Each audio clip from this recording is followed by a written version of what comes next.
Hey everybody, thank you for listening to the Halloween Horror Pod. We have another treat for you this week, as the entire Halloween team will be busy wrapping up Season 4 of the Halloween Horror Hour. So in the meantime, I wanted to show you a preview of what we have over on our Patreon, where you can hear exclusive content, interviews, and receive access to discounted merch, and even more that has yet to be revealed. Thanks for listening, and I hope you enjoy the episode. It is our great pleasure to provide you with unlimited entertainment on your intergalactic journey. On this cable system, we receive over 1 million channels from the furthest reaches of the galaxy. You get HBO? No, that would cost extra.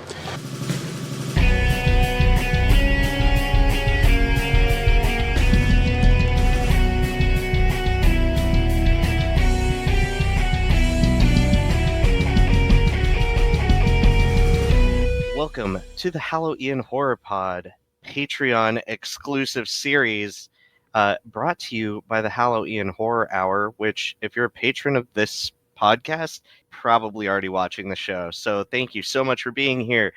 I'm very excited for this first episode in which Sam, hi Sam. Hello. And I are going to cover the entire Simpsons Halloween Special, A Treehouse of Horror. A Treehouse of Horror. I mean, this is the first one. We're covering the very first one. I'm excited for this series, Ian. Right. And this series, we're going to cover every single episode in the Treehouse of Horror series. Probably the additional Halloween specials at some point where they did like a whole episode on it that is not technically part of the THOH series. There's also comic books. There are Burger King Kids Club action figures. There is all sorts of stuff we're going to get into. And tonight we're going to cover the first episode. And if we don't go off on a tangent on a specific thing, like if we're not getting deep on like Danny Elfman doing the soundtrack or, you know, any of that kind of stuff, it's because it'll come up in a later episode. We only have so much time per episode, and there are 38 of these. So I hope you join us on this journey. Sam, tell me about why Treehouse of Horror, why The Simpsons is something you and I have decided to dive so deep into. Well, you know, we are children of the 90s. I think The Simpsons is a quintessential part of growing up in a world that was trying to make fun of itself and learning ways to make fun of itself on a constant basis. As everybody knows, Simpsons did it. And Treehouse of Horror was that time where we saw Simpsons do more than what apparently they thought was conventional for TV, a little bit too unconventional. So they really were, quote, pushing the boundaries, although we'll get into that a little bit. I don't know how much pushing of the boundaries they were doing. And I grew up on The Simpsons with my dad. He always showed me Simpsons episodes. He really took to the comedy of it all and through the animation. And then I was big on the Treehouse of Horror comics. Those are my number one way to experience. Wow. Yeah. I mean, so yeah, I was born a little bit before you, and Bart Mania was just a huge part of existence. Everyone t-shirts, we were getting into skateboarding. I unironically told people to eat my shorts. Like that's but also like Treehouse of Horror specifically, like this introduced, you know, as someone who couldn't afford a lot of comics growing up, and like EC Comics had gone like we were in the, you know, the 90s era of comics, so it was all superheroes. We didn't have these there was horror some gruesome stuff, but yeah, oh yeah, I mean Ghost Rider, all the Rob Liefeld stuff. Listen to our horror comics episode on the main feed if you want to hear me talk more about that. Being introduced to this like anthology style horror host variety clearly is a massive influence on what we do on the Halloween Horror Hour. We have segments, we have wraparounds, we have lots of parodies. There are many things we could call out as our influences. We could probably spend an entire like 3 hours talking about what our influences are on the show. Like a lot of what we were talking about just kind of on the side as we were even creating the idea for these episodes was this was kind of the introduction for us for a lot of these horror films and shows we had not even seen yet. Oh yeah, I mean I saw this episode. We'll talk about the parodies, but like I was introduced to the concepts of The Shining, Amityville Horror, Twilight Zone episodes, all sorts of stuff that I saw on The Simpsons before I ever saw as a horror fan. And I'm assuming you'd already read some Edgar Allan Poe. at that point in Oh, your life? actually, you know what? My dad used to read me Poe as bedtime stories, but I do believe it's because of my obsession with the third segment in this original episode, The Raven, because I thought it was so well done that Nice. my dad was like, "Yeah, I'm going to introduce you to the real thing." So he, the cask of Montetillo and the Mhm. telltale heart and all of that kind of stuff was very early reading for me. And of course, The Shinning. I mean, I had Stephen King books lying all over my house because my mom was a huge Stephen King fan. So, but this was really the first time I was introduced to any of that stuff. So I'm excited to dive into that. Yeah. So let's give the folks some content warnings. Yeah, we have content warnings for a lot of different reasons these days. This starts out with a content warning from Marge herself. Apparently, we wanted a really soft presence in the room, telling families and kids to, maybe this time you should let the kids stay home and or not stay home, but go to bed. And maybe we should let the kids not watch this one because it might be a little bit too scary for them. I don't know if that actually came to fruition, but apparently one of the executive producers at the time, oh, who was it? Jim Brooks. It was literally thought the episode might be too scary and wanted to come out with a content warning just in case. And one of our own content warnings for this show is Ian and myself are going back and watching these. How many? 30? Yeah, there's at least 37 of these because they're at Yep. season 38 now. Yeah. Yep. And so, we're doing this about 35 to 40 years in the future. And our access is through streaming, as a lot of you folks probably have. Our content warning is Disney has stretched the image, and their edit on streaming sites is actually a little bit different because this was originally formatted for TV, right? So what you got to understand For is three we're gonna. TV. Yeah. What's that? 4:3 aspect ratio TV For three compared to our specifically TV, yeah. yes. Over broadcast airways, for a matter of fact, even before cable. And so we have to remember is when you Q13 stretch. Fox here in Washington. Yeah, I know this is there are true. other Fox This is true. channels out there, but It was Q13 Q13 in Fox, Washington. that was That our was place. Yep. at least in Washington, Western Washington at least. And what you got to remember is when they stretch that to the current aspect ratio for most TVs, they have to cut off a lot of the top and the bottom. And what that does, as many Simpsons fans know and love, is that Simpsons likes to hide jokes in the background and the corners of whatever you're seeing to really fill the scene. And so we might not catch all the jokes again. I think I'm going to go ahead and look for either a box set or versions that are not cut off by Disney's editing because I even noticed on this episode. I don't know if you noticed when they were one of the segments they're in the spaceship and they're kind of panning up and tilting up and down, panning left and right, but it looks like it's kind of all the same shot. They're just so stretched that they have to like edit it in a way to kind of draw your eye to what's happening. At one point, Maggie's bow is showing up. I don't know. So, folks, content warning. What you're seeing on streaming sites might be a little bit different than the original. I implore you to find the original if possible because Matt Groening and his wonderful writers always find a way to add in extra jokes. And with that, we're going Yeah, to start with a couple of our own. yeah, speaking of the writers, speaking of the folks involved with making this, Oh, uh, yeah. usually their names pop up in kind of a funny way and future aspects of the series, and I think that leads us to our first segment, which is the The tombstones. tombstones. So, one of my favorite things that just right off the bat, we all know the backgrounds, we all know the quick names.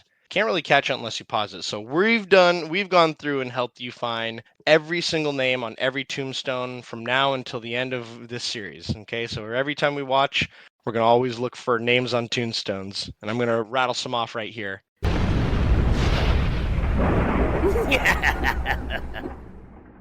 We've got Ezekiel Simpson, Ishmael Simpson, Cornelius Simpson, Garfield, Grateful Dead, Casper, Elvis, Paul McCartney, Disco. These are all the ones at the very middle of the very beginning. Sorry, not the middle, but the very beginning of this episode.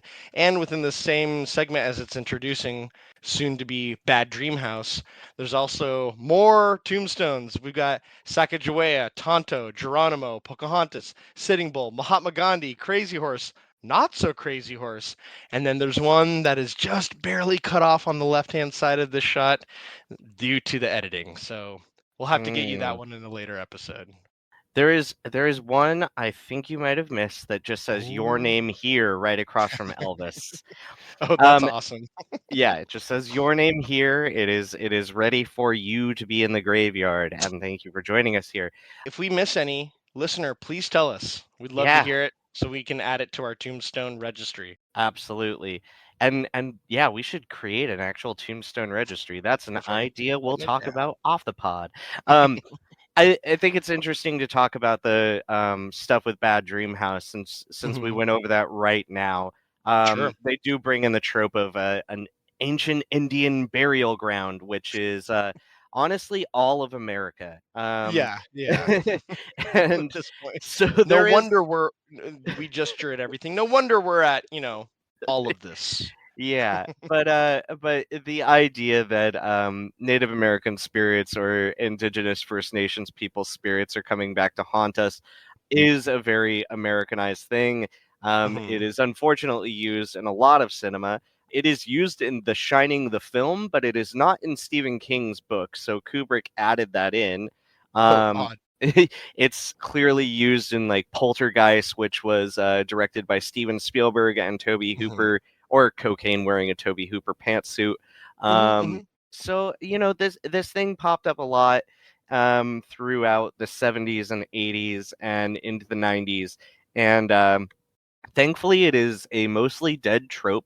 Yeah, and it has its own ancient burial ground at this point because I think we I we think just every time you try and actually reference an ancient Native American or Indian burial ground, everyone kind of groans at this point. Like, yeah, yeah it's kind of like the oh, and then there was magic, and that's how it happened. yeah, and it's just yeah. It's Anyway, antiquated. so just wanted to call that right out because we will be bringing that trope up later as we talk about Bad Dream House. But first, we need to talk about our wraparound. Do you have notes on this, Sam? The wraparound. Yeah, or I can just dive into it. Which part specifically? I'm trying to figure Well, out what this you mean. this introduces us to the Tree House of Horror, where Lisa, Oh, Bart, in general, you mean? yeah, Yeah. where they are up here. Was there Homer's. anything else you want to get to before we start talking about the episode? No, I think we just dive into the segments. I'm really ready All right, to dive into all right. these. So we're originally introduced to the titular Tree House of Horror Hmm. as Homer is coming back in a sheet ghost costume from trick or treating, and we hear Bart and Lisa and Maggie up in the tree house telling each other scary stories. Of course, Lisa Homer's is looking for extra candy. exactly. He's trying to score that extra. He's trying to steal all the Reese's peanut butter cups and leave behind That's all the warheads. Let's be real. exactly. But Lisa is just finishing up a iteration of the story. The call came from inside the house. This is a pretty regular trope, but is in a film that I'm drawing a blank on right now. I'm totally forgetting the name. Where the woman is babysitting and she finds out the call is coming from upstairs. Of course, And Bart doesn't think it's scary at all. It's been done. It's been played. We I all heard know this it's one coming in from third inside the house. grade. Yeah, Yeah, exactly. yeah. And in Lisa's version, it's coming from downstairs. So Oh, I instead do of find that upstairs. Got it. I do find that cute that they made a little change there, Hmm. and that she was going with a story that ultimately influenced Scream and the rebirth of the slasher boom in the 90s. But then they pass the flashlight over to Bart, and he puts the flashlight under his face because uplighting is always spookier. And he tells the first story in this anthology series, Bad Dream Bad dream House. house. Homer! What's this thing in the corner? I don't know. It looks like a vortex, a gateway into another dimension. Ooh, a vortex. Judge. Hey, pretty slick. It was written by John Schwartzwelder and directed by Wes Archer. The actual voice of the house is Harry Shearer. I mean, it just gets right into the classic haunted house. Yeah, so this story is mostly a parody of Amityville Horror, although it Mhm. does have some touched like some callbacks to like Shirley Jackson's House on Haunted Hill, the haunting, or the Haunting of Hill story where they have the vat of acid and the skeleton, the blood on the walls, the vortex, the floating around, the getting too good of a deal on a house. Yeah, exactly. That all comes from the Amityville Horror. The Amityville Horror, of course, is the haunting of a family that gets a house for a good deal in Amityville, New York. And then things start going wrong with the house. It had a lot of issues. And they had gotten the house for such a good deal because the DeFeo family was murdered in the family by one of their sons. Ronnie DeFeo went around and shot everyone in the house. Recent research is showing that his sister may have been an accomplice. Um, Ooh, did to not know try and that. to try and get off of the murder charges. He said he was possessed by a demon. His lawyer tried to use that in That's court. true. That's true. The lawyer came back to the family, Greg, the stepfather specifically, and said, we're going to say the house is haunted. They wrote a book. Ed and Lorraine Warren showed up. Yeah, I mean, and there are so many iterations on the Amityville Horror. There is, of course, the Amityville Horror movie from the 70s, which has an amazing disco soundtrack, which is unfortunately not available on most places where you can stream the music. But if you can find Mhm. the Amityville Disco, it is on YouTube. Highly recommend checking that out. Is the movie from 79 is like the first film That's depiction, that's the right? first film depiction that is based on the book that was written by the lawyer, the family, and had Ed and To Lorraine make it Warren realistic. involved. Yeah. Wow. Yeah, so they made their money back. The family actually didn't make that much money on it, but they were able to get out of the house. And then, Ed and Lorraine Warren, be the shysters that they are, it got away with that with a lot of other families, mostly that were mentally ill and used their stories to write a bunch of books and make a ton of money. Check the gas leaks in this house, right? Yeah, yeah. Check for gas leaks. Check for leaks. Check your foundation. Like make sure you have a good inspector and you know Check what for you're getting hauntings, into when you buy you an know? old house. As an Exactly. owner of an old house that is constantly working on stuff, make sure you know what you're getting into. I What I were was some of your working. favorite what were some of your favorite tropes on this? Like blood Oh on, like, come on, make the yeah, walls yeah. bleed. Make the Let's walls let bleed. Let's No. talk about the episode before I dive into more of this parody stuff because I would love to talk about more Amityville, like real stuff. But let's talk about this episode. So they buy the house, they come in, Mhm. and things immediately start going wrong. But you can't really phase the Simpsons, right? I mean, their kids are already just by themselves in a treehouse telling ghost stories. You might scare Homer. He might want to leave, but it's so cheap. He's just not willing to see the literal writing on the wall. Yeah, he saved thousands of dollars for those high Thousands. ceilings. Look at these ceilings. Yeah, Oh man. Like, I do love that Lisa's just seeing the room expand and contract, and she's kind of like, "This is scary, but I can live with it." It seems like Maggie is just her Maggie self. Like, okay, well, I mean, if I well, have to get a knife out and trip over myself to try and kill my family, like, this works. we know Maggie's cold blooded, but like This is true. This is true. she killed Mr. Burns. Spoiler Whoa, alert. whoa, whoa, whoa, whoa, wait, whoa! Whoa, Who killed what? Mr. What? Burns? I don't know. Whoa, What? We had to wait whoa. a whole summer to find that out. Yeah, that's true. But no, we get this house. Marge is the only one that's kind of skeptical about this. It's got 18 Mm-hmm. rooms. It's got a moat. Mm-hmm. Lisa starts, feeling like there's something evil going on. They find a vortex where they throw some trash in. Trash gets thrown back. Says stop throwing trash into our Stop throwing dimension. trash. Get out. You're kind of rude. You guys suck. It's less of a haunting and more of a, wow, I really don't like you guys. Yeah, By yeah, the it's an irritation. That's absolutely what it is. The house is just Mhm. completely annoyed with this I family. can't believe I have to live with you. And they go through, of course, all the major tropes, and by the end, Marge has had enough. More than enough. She's calling the house out for just being rude, you know? Yep, yep. And finally, the horror house, of course, Bad Dream as we'll call them. Uh, all the walls turn white. It's kind of scared. It almost seems like in its kind of like tail between its legs mode. Bart starts yelling at it, "Hey, come on!" This is after the family has been, you know, enticed into running around in a circle trying to stab each other with knives. Now they're just mad that the house tried to make them kill each other. I think one of my favorite lines of the whole thing was, now I know we've had it's like I know we've had our differences, but this is just too much. Like Marge coming out of the kitchen, and Yeah, he's just like, we've had our differences, we've we've had our squabbles, but we've never had knife fights. we've never had knife fights. That's what it was. I Yep. only watched it last night, and you watched it more recently, so I'm glad Yeah. that because that line is just so we've never had knife fights, and that's Yeah. true. That's kind of a line you got to draw with your family, you know. Yeah, yeah.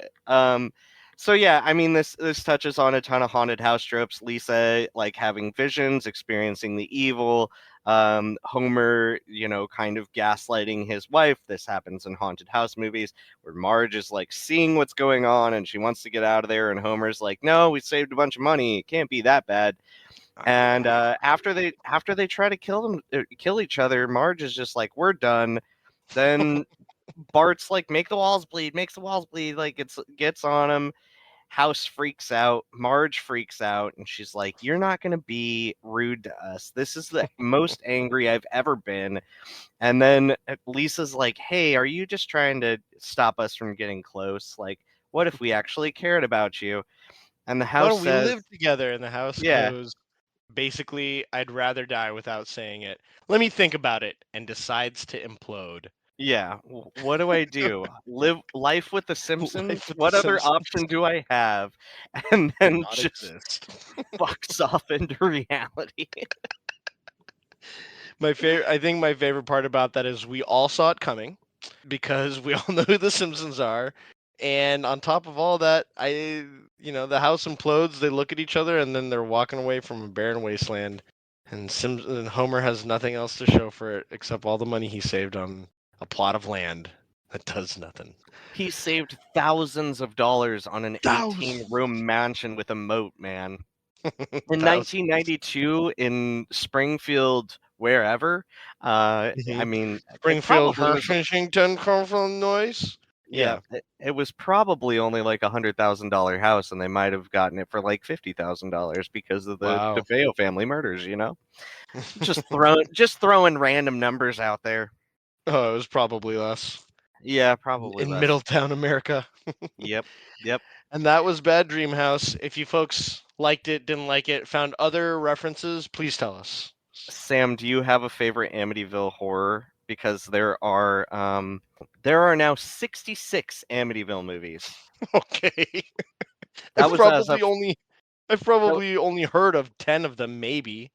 that was as of 5 months ago. To go off on a 2-minute tangent, is it just like people doing a lot of like fan favorite or fan films? There's a lot of Tubi movies, Got it. including the Fangoria winner for Best Amityville Movie in 2023, Steve Rudizinski, creator of the Meowie series. Definitely recommend checking his out. It's a rom-com Amityville Hmm. movie. Usually, the Amityville movies, they have to include like certain tropes like flies. Also, you have to have like the pig, you have to have this very sensitive girl, you have to have the like overbearing father that is experiencing the haunting the most.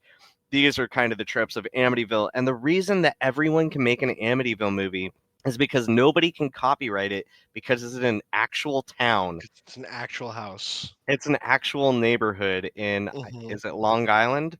I believe it's on Long Island. But Yeah. it is, It's in Suffolk County.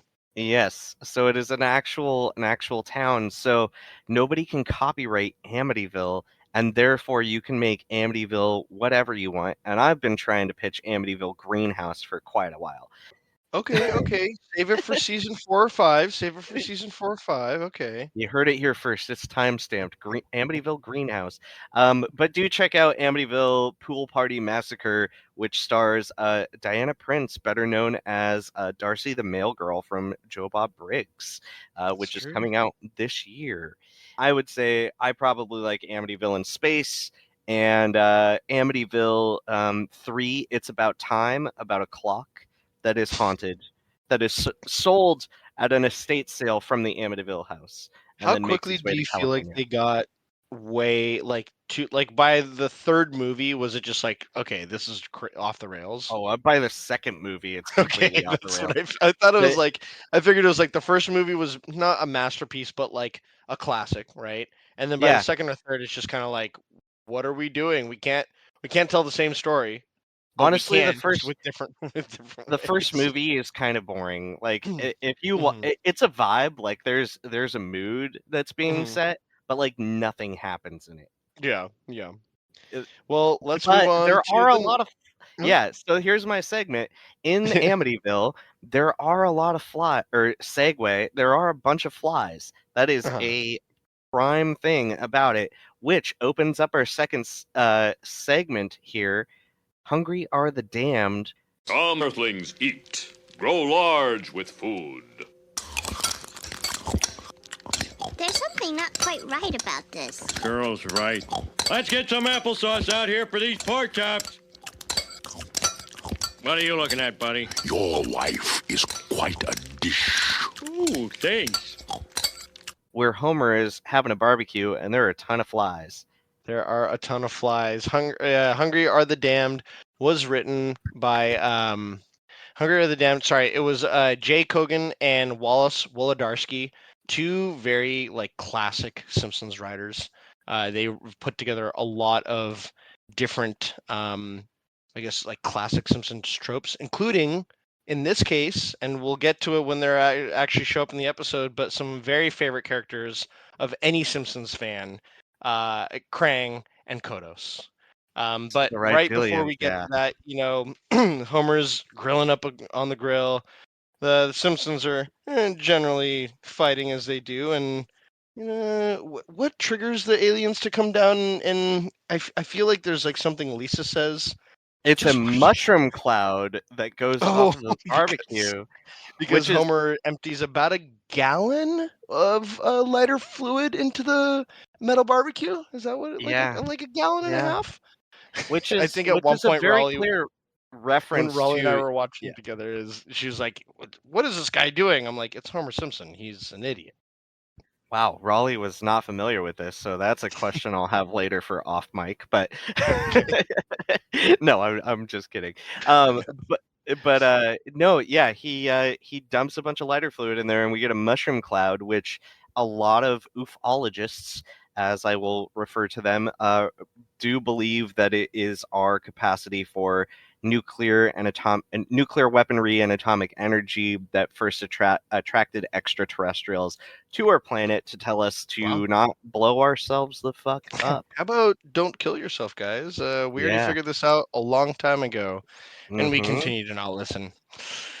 But that Yeah. being said, is that being the beacon was pretty interesting that they would come and at least tell Homer to knock it off.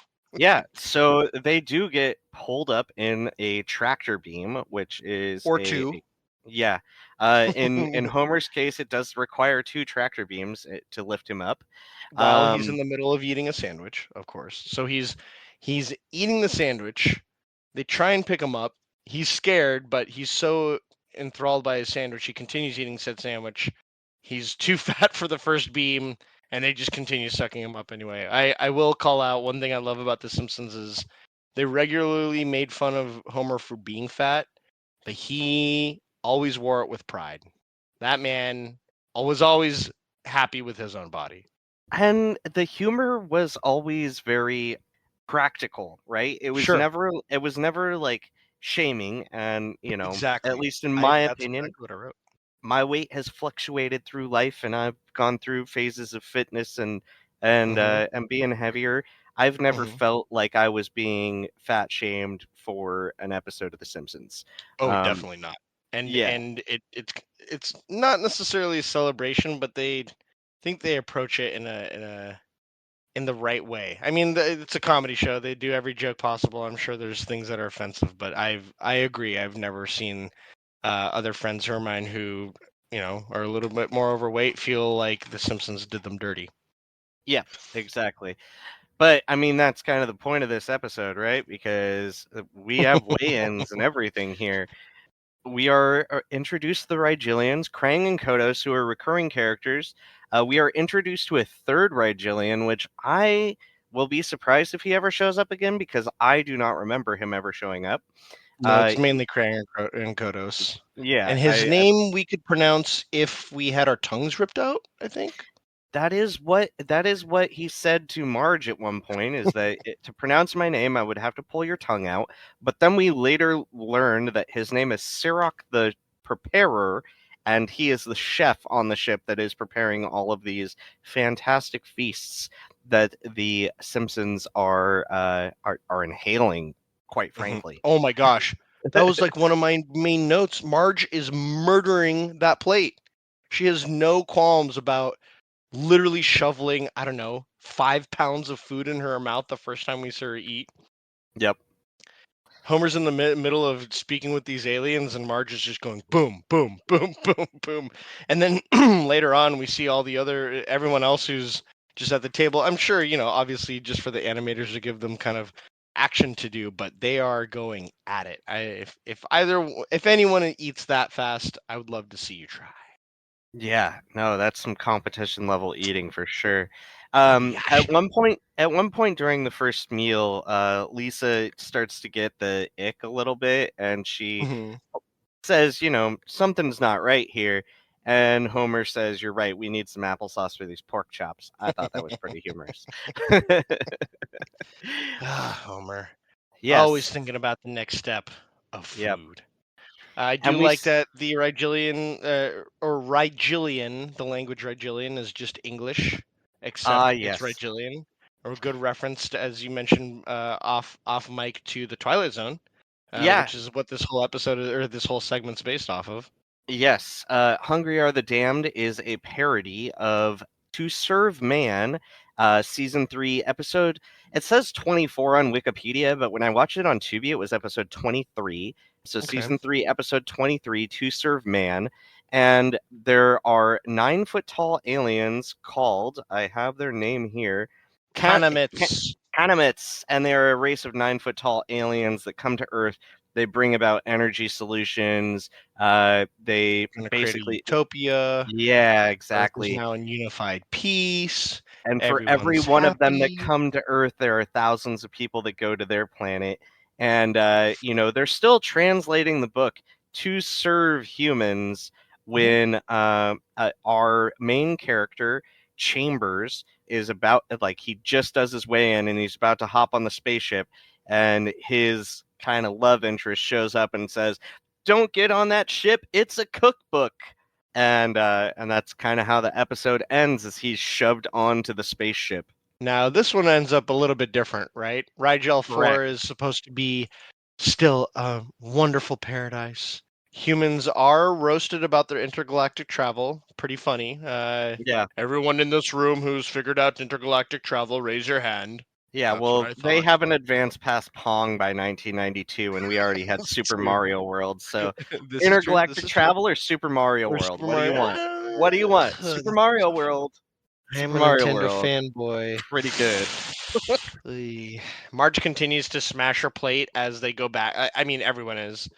I did like, honestly, one of the things I noticed is when they were walking, or when Lisa's walking down the hallway, like the first time, it's literally cans. Like the Foley that they're using is like they took, I don't know, you used to put a string through a large tomato can, and one Yeah, end has phones. been Yeah. opened up, right? And then you just kind of, but instead of the phones, you put them under your feet, like you put them as little, like, and you step on them, and you have like strings in your hands, and you kind of walk forward with them. That's what it sounded like. They're ding dong ding dong, and you could literally, I mean, it was so cool to just think of like, oh, I can hear them doing the Foley for this. That's Like, it's cool. not just Yeah. like a digital audio thing that you got from somewhere that's been perfected. Like, it's still scrappy. It's season 2 of a show that hadn't quite taken off yet. Absolutely. And then we come to find out that the Rigelians are here to cook humans. Lisa has found a cookbook for humans. So, How to Cook Humans is How the to original. cook.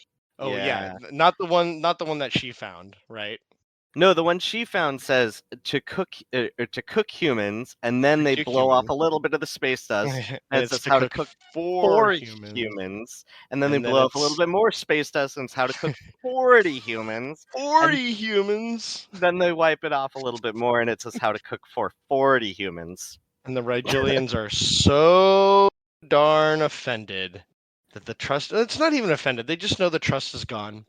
And Yeah. once that's gone, they just have to say, sorry, humans, you could have had everything you ever wanted. We're going to have And to like take you back Bad to Earth. Dream House, they cannot spend the rest of their life with the Simpsons, With the Simpsons. so they drop them back the fuck off in their yard. You guys getting it? Are you Simpsons getting it yet? Oh, man. Hilarious. Yep. Well, hungry are the damned for sure. We're gonna see more of Krang and Kodos as we talk through these episodes. Sometimes I will say, like, just researching this, it's funny because it became an unwritten rule. Like, basically from the very beginning, it became an unwritten rule because Halloween special is like one of the best times to bring in aliens, right? There are definitely other times that Krang and Kodos show up. So once we get into other episodes, or maybe we'll kind of mention during a season other times we may or may not have seen them. But I will say that because they're the unwritten rule, the writers would actually regularly forget to put them in future episodes. So what you'll see is sometimes they might be an A storyline like Hungry or the Damned. Sometimes they just come in at the very beginning to introduce things. Sometimes they come in only during the credits to scare the Simpsons. Yep. Not really sure, but they'll be everywhere and anywhere in between these Treehouse of Horror episodes. Yeah, and when we get to one of the worst episodes, like in season 16 or something like that, maybe we'll spend a little bit more time on their influence and history because we'll have more time to talk about that because The actual the TV segments show, won't be as good. Quite frankly. All right, so that takes us to our third segment, which is basically a straight telling of Edgar Allan Poe's The Raven. Ah, distinctly I remember.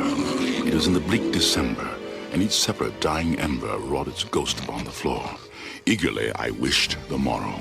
Vainly I had sought to borrow from my books surcease of sorrow. Huh? Sorrow for the lost Lenore. Oh, Lenore. This is basically just The Raven. If you folks have not read the poem, go ahead and read it. If you also haven't read the poem and don't want to read it, you can just watch this segment because this episode does this segment, like what Ian said. I mean, it definitely tells the whole poem verbatim. So what the whole premise is that Lisa's telling it to Bart, who obviously doesn't want to listen to poetry. At this point, Homer's been outside just listening to these ghost stories that his kids are telling and has no idea that he's raising literal little monsters. I don't know if this is his first understanding that they're kind of crazy, but he's got to know by now at some point, right? The Raven. And I love the setup for this segment where Lisa pulls out the book and Bart's like, "No, it's Halloween. Something scary just happened. What are you doing with that book, you nerd?" And she's You like, nerd. "I'm gonna read you the classic Edgar Allan Poe story, The Raven." And he's like, "That's a Actual school book." And scary. she's like, "Bart, don't worry, you won't learn anything." Which I read as not he's not gonna learn anything from the story, but even if Bart wanted to, he couldn't learn anything. And so he chooses not to. Yep, You can't exactly. do it. Don't try it. If you folks haven't read The Raven, a recanting of a man who has lost his wife and a crow who comes in to bother Lenora, him and yeah. make fun of him for it and taunt him for it. Lenore? Lenore, you're right. Lenore. Nevermore, because it rhymes with nevermore. Lenore. Nevermore. Yes. And as we see Homer, who represents the man in the chair pining over his deceased wife, and Bart decides to come in, as he normally does to Homer, and play some tricks on him and try and annoy him to hell. There's definitely the classic "Why you little" in there. As if anyone else is a Simpsons fan who's listening to this, that's a classic Simpsons trope of at least once every 2 to 3 episodes, where Bart does something nefarious, obviously hurts And Homer, child abuse is humorous. and child abuse is funny. We all, The Simpsons was one of those first shows where it was like every character except for maybe Marge. Well, I shouldn't say every character, but the Simpsons in general were a family you loved to hate. They're the doofuses you love to laugh at because everything bad happens to them because they're kind of bad people. Well, at least Bart and Homer are. So Yep. I don't say that child abuse is a good thing, but I will say in this scenario, that's the trope they decided to land on it, and it kind of hits every single time. Also, Bart does give a proverbial "eat your shorts" before the first "nevermore" is uttered, which that is really important. And I also like how he interrupts the story about 2 stanzas into it to complain about, "Are we scared yet?" And Lisa's like, "He's establishing mood," and I love their back and forth on this.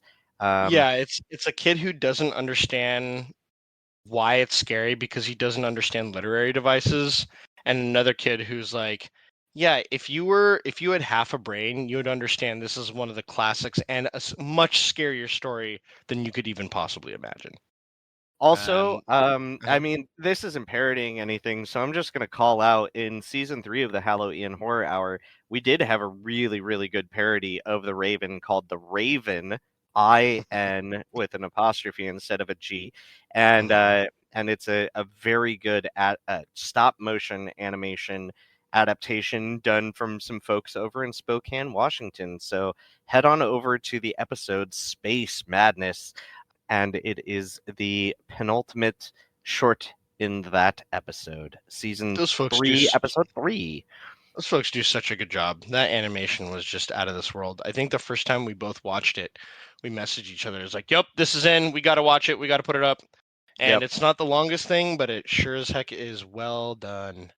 yep, absolutely. I mean, everything we show is a short film, so. This is true. It's true.